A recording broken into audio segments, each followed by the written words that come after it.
दक्षिण कोरिया के बीच में सुलह हो गई थी, संधि हो गई थी, रूस के साथ भी मैत्री बढ़ गई थी। अब वहां अमेरिका में रिपब्लिकन पार्टी और डोनाल्ड ट्रंप के समर्थक कह रहे हैं ट्रंप ने तो सब ठीक किया, बाइडेन सब क्यों उलटफेर कर रहे हैं। लेकिन मसला इस वक्त रूस यूक्रेन युद्ध का है, जिससे जुड़ी एक और बड़ी खबर इस वक्त आ रही है। रूसी सेना यूक्रेन के शहर तबाह करने के बाद स्कूल और यूनिवर्सिटी को भी निशाना बनाने में जुटी हुई है। यूक्रेन का दावा है कि रूसी सैनिकों ने डोनेट्स्क क्षेत्र में 120 स्कूलों, 103 किंडरगार्टन और 37 विश्वविद्यालयों को तबाह कर दिया है। ये तस्वीरें हैं रूस के ड्रोन स्ट्राइक्स की। हवा से एरियल स्ट्राइक्स पिछले 51 दिनों से चल रहा है। अरुण सिंह इस वक्त हमारे साथ मौजूद हैं। अरुण, दावे और क्लेम और काउंटर क्लेम का ये सिलसिला चलता रहेगा, लेकिन जितना ये युद्ध खिंचेगा उतनी बमबारी ज्यादा होगी। कोई जेलेंस्की को भी तो पूछे कि 51 दिनों में यूक्रेन को इतना बर्बाद करके उन्हें क्या मिला है। देखिए, मुश्किल ये है आनंद की जेलेंस्की से अगर आप बात करेंगे, जो मीडिया आउटलेट से उन्होंने बात की है या राजनयिकों से बात की है, उसमें उनका ये कहना है कि वो कहीं गए नहीं थे, उनके देश पर आक्रमण हुआ है, उनके देश पर कब्जा हुआ है, तो जिम्मेदारी इसकी रूस की है।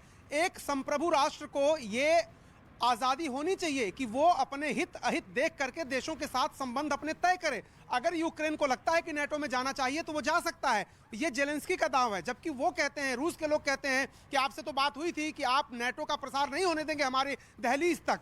तो ये आरोप प्रत्यारोप चलते रहेंगे। जाहिर सी बात है कि डिप्लोमेसी में अस्थायी कुछ होता नहीं, कभी अमेरिका हमारा दुश्मन, कभी अमेरिका हमारा दोस्त, कभी चीन हमारा दोस्त, कभी चीन हमारा दुश्मन। तो ये अमेरिका किम जोंग उन की बात करिए, जब कहीं अस्थिरता आती है आनंद, तो उसका हर मुल्क अपने हिसाब से फायदा उठाना चाहता है। आप देखिए, अस्थिरता यहाँ पर है तो ताइवान पर अब चीन आंखें तरेर रहा है, ताइवान के साथ लगी सीमा पर ड्रिल करने जा रहा है, युद्धाभ्यास करने जा रहा है। वहीं किम जोंग उन भी परमाणु बम की धमकी दे रहे हैं। तो जब अस्थिरता आती है तो हर आदमी अपना हित साधना चाहता है, हर देश अपना हित साधना चाहता है। एक आखिरी बात आपसे बता दूं मैं कि इसमें भी दो वर्जन है। जो स्कूलों को, किंडरगार्टन को, अस्पतालों को नष्ट करने की बात है, उसमें भी दो वर्जन है। एक वर्जन तो यह है कि कई जगहों पे हमने ये देखा कि अस्पताल में कोई सैनिक मोर्चा नहीं और उस अस्पताल को तबाह कर दिया रूस की सेना ने। लेकिन कई जगह ऐसा भी आपको दिखेगा कि अच्छी बिल्डिंग अगर स्कूल की या अस्पताल की है तो वहां पर सैनिकों ने मोर्चा लगाया था, रेत की बोरियां रखी थी, वहां बंकर बनाए थे। तो अगर सैनिक इंस्टॉलेशन पे रूस हमला करता है तो वो अलग बात है।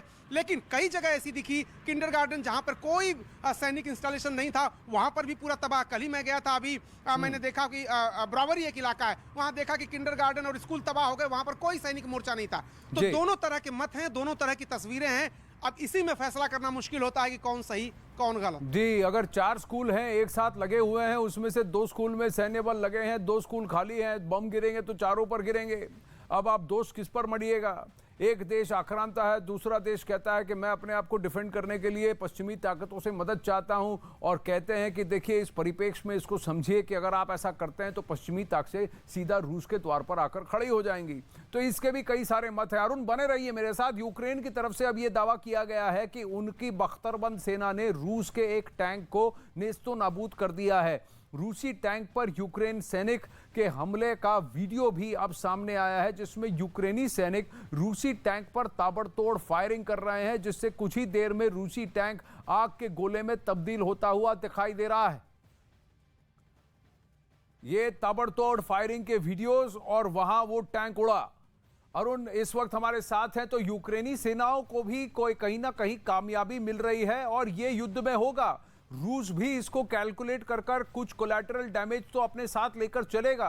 लेकिन क्या यूक्रेनी सेना को वो उस तरह की सफलता मिली है कि यूक्रेन ये कहे कि रूस पूरी तरह से इस युद्ध में शिकस्त खाता हुआ दिख रहा है और 51 दिनों के बाद पीछे हटता हुआ दिख रहा है?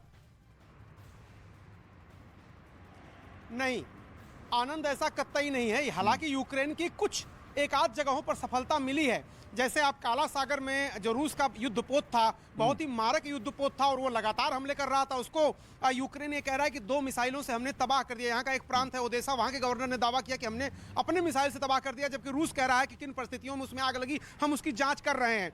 तो छिटपुट कहीं ना कहीं यूक्रेन की सेना को भी सफलता मिल रही है। कई इलाकों में हमने देखा, जैसे मैंने बूचा में देखा कि एक ऐसी गली थी, देखिए क्या हो रहा है कि ज्यादातर हाईवेज को खोद दिया यूक्रेन ने, कीव के आसपास के या स्ट्रेटेजिक जगहों के, तो उधर से रूस के टैंक नहीं आ पा रहे हैं, तो एक जो रास्ता उनको मिलता है उस रास्ते पर वो बढ़े और वहां पर पहले से घात लगा के यूक्रेन की सेना ने स्ट्रेटेजिक रूप से तैयारी की हुई थी और उनके कई टैंक तबाह कर दिए। इस तरह की रणनीति यूक्रेन ने कई जगहों पर अपनाई है और उसमें सफलता भी पाई है। बहुत सारे रूसी मुझे टैंक, बख्तरबंद वाहन दिखे, बहुत सारा हथियार दिखा जो छोड़ के भाग गए। वो जाहिर सी बात, एक डैम में मैं गया था, एक रिपोर्ट भेजी थी आनंद, अगर आपने देखा हो, डैम के अंदर से हथियारों का जखीरा निकल रहा था, मिसाइलें निकल रही थी, गोले निकल रहे थे, तो वो जाहिर सी बात है जल्दबाजी में या तो छोड़ के भागे होंगे या जानबूझ करके उन्होंने छोड़ दिया होगा।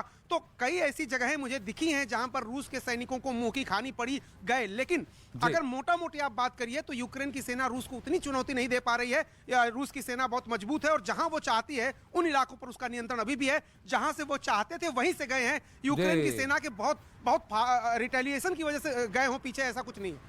जी, तो क्लेम और काउंटर क्लेम के बीच ये बात तो सिद्ध है कि इस बार भी डिक्टेशन रूस की तरफ से ही हो रहा है। युद्ध नीति, रणनीति, आगे क्या होगा, किस तरफ करवट बदली जाएगी, ये इसका फैसला भी रूस ही कर रहा है, फिलहाल यूक्रेन नहीं, भले ही दावे दोनों तरफ से हो रहे हों।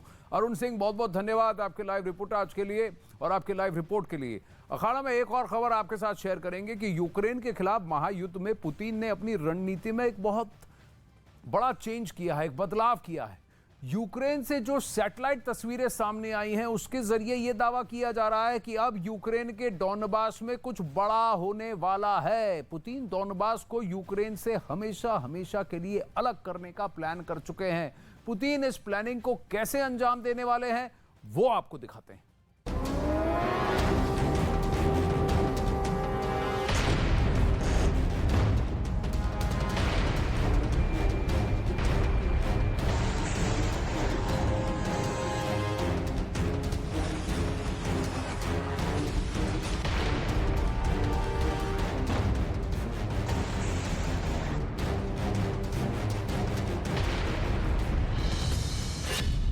पुतिन का नया गेम, दो खंड हो जाएगा यूक्रेन।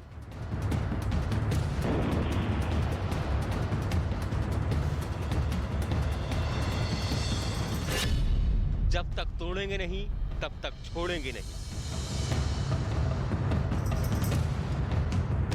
कीव पर कब्जे के लिए पुतिन ने सारी रणनीति अपना ली।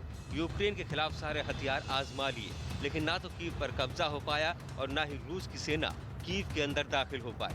और अब इसीलिए पुतिन ने महायुद्ध में अपनी पूरी स्ट्रेटेजी बदलने का फैसला कर लिया है। पुतिन की सेना अब पूर्वी यूक्रेन की ओर बढ़ रही है। पुतिन का पूरा फोकस अब डोनबास पर आकर टिक गया है और अब कहा यह भी जा रहा है कि पुतिन डोनबास को यूक्रेन से हमेशा हमेशा के लिए तोड़ देंगे। स्पेस टेक्नोलॉजी कंपनी मैक्सर ने जो सैटेलाइट तस्वीरें जारी की है वो पुतिन की नई प्लानिंग का खुलासा कर रही है। सैटेलाइट तस्वीर में रूस का 10 किलोमीटर जंगी बेड़ा लुहांस्क इलाके की ओर बढ़ता दिखाई दे रहा है। दावा किया जा रहा है कि इस जंगी बेड़े में करीब 200 रूसी टैंक शामिल हैं। T-80UE-1, T-80BV और BMP-2S के अलावा इतने हथियारबंद वाहन शामिल हैं जिनका काफिला सैटेलाइट तस्वीरों में 10 किलोमीटर लंबा नजर आ रहा है।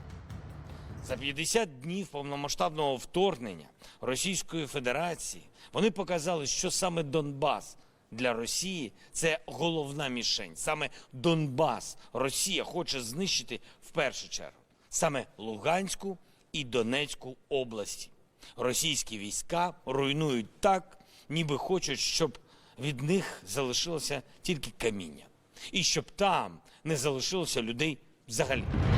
डोनबास को लेकर राष्ट्रपति जेलेंस्की जो आशंका जता रहे हैं उसकी तस्दीक सैटेलाइट तस्वीरें भी कर रही हैं। लेकिन सवाल है कि डोनबास ही क्यों? राजधानी कीव को छोड़कर पुतिन डोनबास पर ही क्यों फोकस कर रहे हैं? क्या डोनबास को जीतकर पुतिन यूक्रेन युद्ध जीत जाएंगे? इसे समझने के लिए डोनबास का लोकेशन समझना जरूरी है। यूक्रेन के डोनेत्स्क और लुहांस्क को मिलाकर एक साथ डोनबास कहा जाता है, जिसका दक्षिणी किनारा सी ऑफ अजोव से लगता है। इधर क्राइमिया को रूस पहले ही यूक्रेन से अलग कर चुका है और अब वो डोनबास को यूक्रेन से अलग करके इसे जमीन के रास्ते क्राइमिया से जोड़ने की तैयारी में है, जिसका रास्ता मारियुपोल और दूसरे शहरों से होकर गुजरेगा।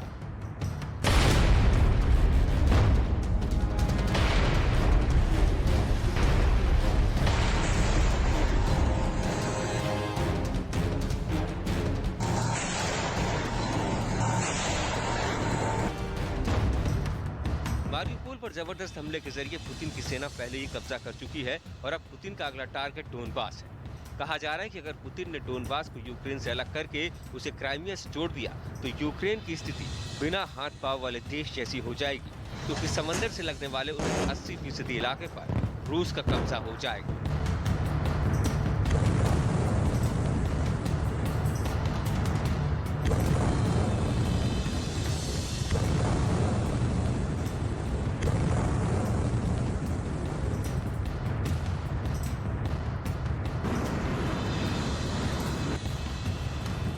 मतलब ये कि कीव पर कब्जा ना हुआ तो ना सही, लेकिन इस युद्ध में पुतिन यूक्रेन को ऐसा जख्म दे देंगे जिसे भरना यूक्रेन के लिए सालों तक मुमकिन नहीं होगा।